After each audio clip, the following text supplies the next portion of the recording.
Assalamu alaikum. Real Madrid 2, Man City 1, and aggregate 5-1 to Real Madrid. And we are now through to the round of 30.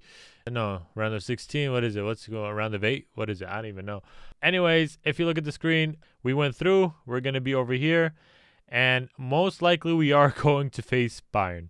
Now, here's the thing. Before I speak about this, our next matchup, let's talk about this game first of all. The fact is, if you look at the first half, it was honestly just Manchester City. It was Manchester City just trying to score a goal. Manchester City trying to stay in the game. Manchester City just trying to control, not even just trying to control the possession, but they were putting a lot of pressure on us, and it was scary. Like, I'm not going to lie. The first half, like, I was actually, like, shivering because I was scared. I was actually scared, and actually my room is also cold, so maybe that played a part. But other than that, Manchester City actually fought. So I just want to give my props to Pep and Manchester City because they actually did try. And look, I have nothing against Manchester City. I think whenever we go up against them, we always have a show. Whether we lose horribly against them or whether we win magnificently against them or whether it's just like a good head-to-head matchup, I think that no matter what, we always put up a good show and a good fight from both Real Madrid and Manchester City. And I'm really happy because, number one, I told you this in the first leg. I did not expect us to win. I did not expect us to go through. I did not expect us to do this good against Manchester City. In this game, all we had to do was just survive. That's all we had to do. Just survive with 3 goals, and maybe they could get one. Maybe towards the end they could get a second goal. But we did way better this leg. Like, we did way better than what everybody expected. Everybody expected us to just, survive and just not even push up the ball, right? And we did that for, the majority of the first half. If you look at the momentum bar, and I guarantee you the possession ball in the first half, they had much more. Like, I'm saying 90% to 10% of possession. And their momentum was, look, the whole entire first half was just them. It was just towards the end of the first half is where we got the momentum a little bit. And then they also scored the goal at the end of the first half. So we ended up with 1-1. Sorry, I'm still a little sick. And then obviously, we remained scoreless, and Manchester City remained scoreless up until the very end, until Vinicius just sealed the deal. And like I said, what a game that was. But a couple of things I do want to talk about. And the first thing that I do want to talk about is the first penalty that we got. Now, a lot of you guys are going to say that Vinicius was offside. Apparently, so here's the thing. Here's my view on that. All right. I do agree. It looked like Vinicius was really offside, like so offside. Like, I don't know. From the bare eye to the naked eye, he looked like he was offside. I agree with that. But then images came up from, like, I guess 3D, whatever. I can't think. But the technology, where they actually look at the players if they were actually offside or not. And it looked like Vinicius was, like, onside by maybe an inch or two. So, if that was not fabricated or anything, which I hugely doubt that UEFA in the Champions League would do that, especially nowadays, then I do believe it. And Vinicius was onside. That penalty, that red card, justified. Bernardo Silva made his body bigger. His arms was behind his back, right? I mean, his arm was behind him, right? But the thing is that once you extend your arm out, that's no longer your arms behind. He wasn't trying to hide it the whole time. You guys can see he extended his arm out. So, yes, his arms were tucked behind, but at the same time, he took them out, and that made his body bigger. That was a red card because it was intentional. That's number one. Bernardo did that intentionally. Whether it was out of reaction, it was still intentional because he wanted to block that goal. Second of all, he denied a goal because that was going in. Donnarumma was not going to save that goal. He was not even going to reach it. And that was on target. And Bernardo Silva played as a goalie, helped Donnarumma, and then he got the red card.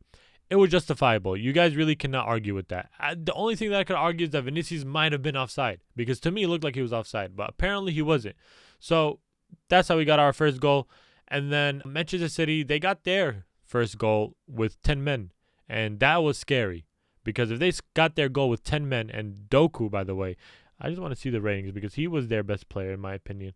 Haaland, honestly, he got the best rating because he got the goal. But in my opinion, Turkey was magnificent, and Doku. And also, I don't know how to say his name, but this guy, man, Vinicius cannot outrun him. This guy, no disrespect, I'll call him Abdul, actually. I could say Abdul. Abdul, this man, look at his heat map, right? He's a defender. This guy's a defender. and his heat map was in the middle. And gets to show you how he could recover. That's how quick he is. He's quicker than Vinicius. That's all we got to know. But shout out to him. He's pretty young, and I do hope that we snatch him. And I hope that we snatch a lot of these Manchester City players because they are really good. But those are my two top players. If I had to pick, I would pick. See, it's very hard. I'll pick three. I'll pick Abdul, Cherki, and Doku. Those are my top three players. I don't know why Roger got a 7.8. He had a lot of shots, but I don't think he was the best Manchester City player. I don't think he was. I don't even think he was a second. Like I said, Haaland, just because he got that goal. Other than that, really, Haaland didn't really do anything. You know, that's just me. Now, if we go to Real Madrid, something happened to Courtois, by the way. I hope it's nothing serious. He got subbed off halftime, which shocked me and scared me because we got Lunin, by the way, our savior in the 23-24 season, but that shocked me. I did not know what to expect from Courtois. I don't know what happened to him. I did have a feeling that it was something that happened to him, and I did think or assumed or even predicted that it was an injury. Something probably happened. I don't know what it was, but I hope it's nothing serious, and I hope he comes back pretty soon. But our best players, the only reason why Vinicius even got a 9 point, let's talk about Vinicius. I didn't even want to talk about anybody else. Vinicius, all right? He's never going to watch this video, by the way. I'm irrelevant to him, but I'm still going to say it. I'm going to act like he's watching this video. Vinicius, you have to finish those chances that you're getting. You have to make those runs.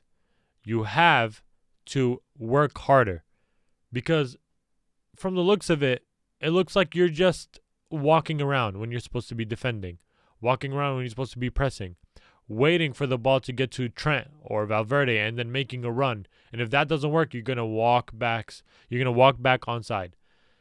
And there was a moment where Valverde scored where it should have been a goal, but Vinicius was offside. And guess how he was offside? He was walking to the back onside, and then he decided to make a quick run, and he was offside.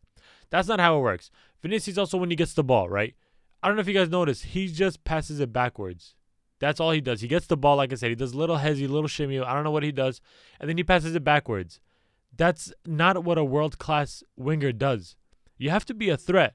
And to be honest, looking at Vinicius, looking at the way he plays, I don't see him as a threat anymore. Like, when he gets the ball, like, yes, there could be a moment of magic. That's completely different.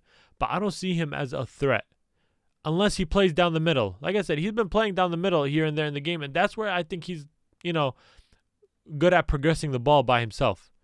And when he plays on the wing position where he's touching that out of bounds line, right? He's literally like touching it and he doesn't go anywhere with it. Fran Garcia passes him the ball, Arda, whoever it may be, and he's just passing it right back or crossing it to the other side, which rarely leads to anything. And I'm just saying, like, Vinicius is a world-class player. He's a world-class winger and considered amongst the best in the generation. But if this is going to be the momentum that he plays at, if this is going to be the state that he stays at, then it's not going to be that conversation anymore. He's not going to be in that conversation anymore because not everything lasts forever. All right? Vinicius in this moment, in this game, had a bunch of chances to finish. A bunch of chances. Even whether it was as simple as even pressing the ball. That could have led to a chance. But Vinicius doesn't do that much work compared to the other players, compared to the academy players, compared to Valverde, who's been there at the same time Vinicius joined as well. Valverde puts in a lot of effort. That's what it means to play for the badge. Is when you outwork yourself, when you're just rushing and just chasing the ball wherever it goes. That's Valverde to you. But Vinicius, like I said, times changed, right? So it's not the same anymore. Wingers do have to defend now. Wingers do have to press. Whether if Vinicius wants to stay up there, he could stay up there. But in my opinion, and in the world's opinion, you have to press at the very least. And I'm not just saying him. There's moments where Brahim Diaz, right, wasn't pressing. But I don't want to even talk about Brahim Diaz because I'm not considering him the same as Vinícius Jr. Vinny, like with the way he's been playing in the past couple of years, he's been a world-class winger, a world-class player. Not Brahim Diaz. It's Vinícius Jr., which is why the standard is really high for Vinícius Jr. But like I said, if it wasn't for Vinny, we were not going to get our 2 goals. So Vinny did play a huge role, whether he did have a couple of messes up or not, whether of, I guess you could say, fumbles, right? Vinicius still did good, in my opinion. I think that he was one of our most important players as well because he did get our 2 goals. The second goal really was just an extra goal, but we really did needed that penalty to go in, and I was scared when he, took that penalty. From our defenders, honestly, I don't think anybody really did bad. I don't think so. Trent did good. Valverde was amazing as always. Tchouaméni, really phenomenal. Arda was really good. And hey, Mbappe's return. I just want to talk about that really quick. Mbappe, happy to see him back. That one moment, though, where the guy or whoever it was, I think it was Nuri from the other team, where he was pulling down Mbappe. Mbappe should have went down earlier, but he waited until he got to the box, and then he went down, which is why I think the referee didn't give the red card or even the foul.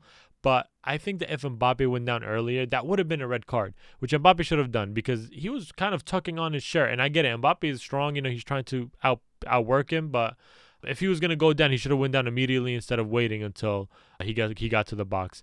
But other than that, Mbappe, I'm glad to see him. He played for about 15 minutes, and really you can't rate him out of anything, but he was playing at some point as a midfielder. At some point, he was playing as a forward, so that's something that has to be, I think, explained, and somebody has to talk to Mbappe and let him know his position because, like I said, I've been saying this, we don't know who our striker is. We don't know who our forwards are because everybody's just running all around. And, yeah, it's worked. Last week it worked, but, now that Mbappe is returning, Bellingham, I believe, is returning as well, it's going to be completely different.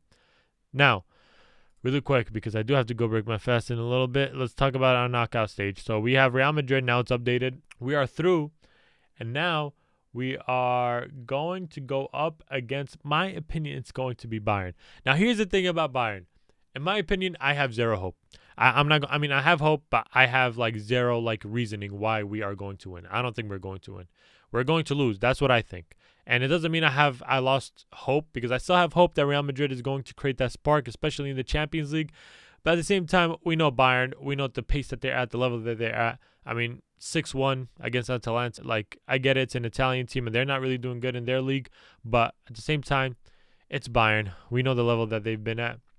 They finished in the top 8. I believe they were number 1 or number 2, I think, right under Arsenal. So Bayern have been doing really good. And the only thing, though, that I am going to say is I think that all their goalies are injured, if I'm not mistaken, besides the academy goalies. But I don't know what happened to Neuer and their other goalies, but I do hope that they recover soon. But I just think that's our only hope is that they don't have Neuer, they don't have the backup goalie, and I think that we could take advantage of that because, as you know, goalies play a huge role, especially if we do win a penalty. Not having one of those, starting goalies and the goalies that are used to the first team is very important. I think it's very important. Nerves can get to them as well. So, but here's the thing. It just depends if Vinicius finishes his chances, if Mbappe is making the right runs, and depending who's going to be playing in this game. So, like I said, our chances are very low, but it's never zero. So, I'm excited for it, though. I'm excited to see us go up against Bayern. We know that it's a classical. We got a little beef in the Champions League in history, so I'm excited for this one. But like I said, you guys know how I feel about it. But our next game is not going to be against Bayern. Our next game is going to be against Atletico Madrid, and it's this weekend in 5 days. What's good is that we're going to be home. What's bad is that we're going up against Atletico Madrid. We have, I believe, Bellingham, who's going to return very soon, which is, you could say it's a good thing for us to go up against Atletico Madrid, having Bellingham, having Mbappe back. We have Asensio, who's out. We have, hopefully, that Courtois is back because we don't know what happened to him. But if you look at the table, Atletico Madrid, they have not been doing good, and we're kind of safe. But at the same time, we do have to get the 3 points because Barcelona is 4 points ahead. And if we do lose or drop points against Atletico, they have the opportunity to be 7 or 8 points ahead of us. So we can't do that. Barcelona's next game is against Rayo Vallecano, so we cannot lose against Atletico Madrid because we know Barcelona is going to get the full 3 points unless something happens. We have to win against Atletico Madrid. We know the haram ball, but at the same time, looking back earlier in the year, Atletico Madrid beat us without the haram ball tactics. We beat them recently, but like I said, anything can change, anything can happen, and we must beat them, especially now that we're home. We could be a little more relaxed in terms of the atmosphere and we know what happens at the Metropolitano and how hostile their environment is. But I want to know what you guys think. Let me know what you think about the second leg against Manchester City. Let me know what you think about our upcoming game against Atletico Madrid and our next Champions League game most likely against Bayern Munich. Let me know what you think. Thank you so much for those who watch, like, follow on all my social medias, and for those who subscribe. But there's a lot of you guys who are not subscribed. Make sure that you do subscribe because it's free. It doesn't harm anybody, but it only supports me. Thank you very much, and until then, salam alaikum.